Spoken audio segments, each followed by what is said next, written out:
Jean-François Rial, bonjour. Bonjour. Bonsoir plutôt. Comment favorise-t-on aujourd'hui l'idée du voyage et l'idée du partage autour du voyage?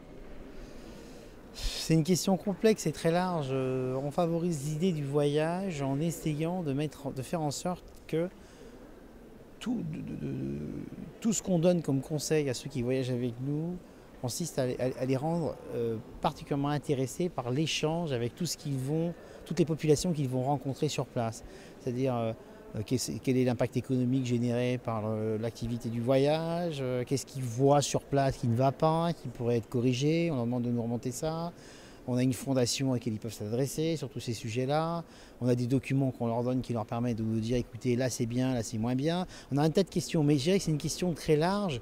Et la première chose à faire, c'est que déjà, c'est de leur faire réussir leur voyage en essayant de sortir un peu des sentiers battus et de fabriquer un voyage qui corresponde à eux-mêmes. Vous voyez, le même itinéraire fait pour deux personnes, il peut être complètement différent selon si vous êtes intéressé, je vais vous dire n'importe quoi, que vous allez en Amazonie, par les papillons ou par l'écosystème.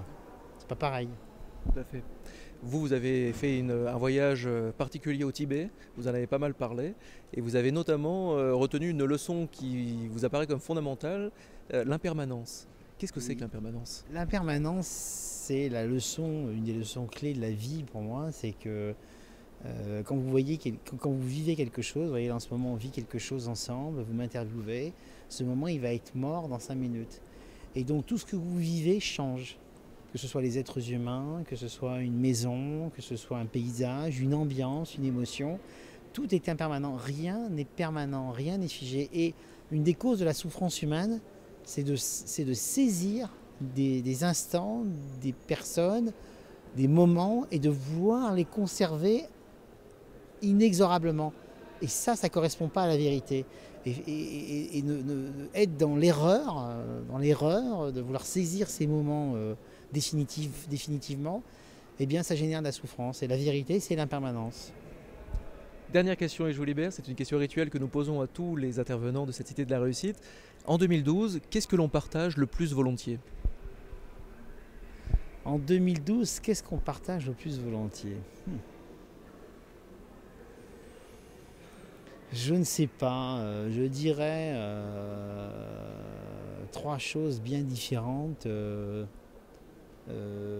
Comme on est dans une société qui perd un peu de sens, on ne sait plus bien où on veut aller, on a perdu les repères spirituels, on a perdu les repères utopistes du développement économique réussi. Je pense qu'on partage le plus les joies avec ses proches, les douleurs avec ses proches et les outils électroniques qui nous envahissent. Ça reste de l'émotion. Voilà. Merci beaucoup. Je vous en prie.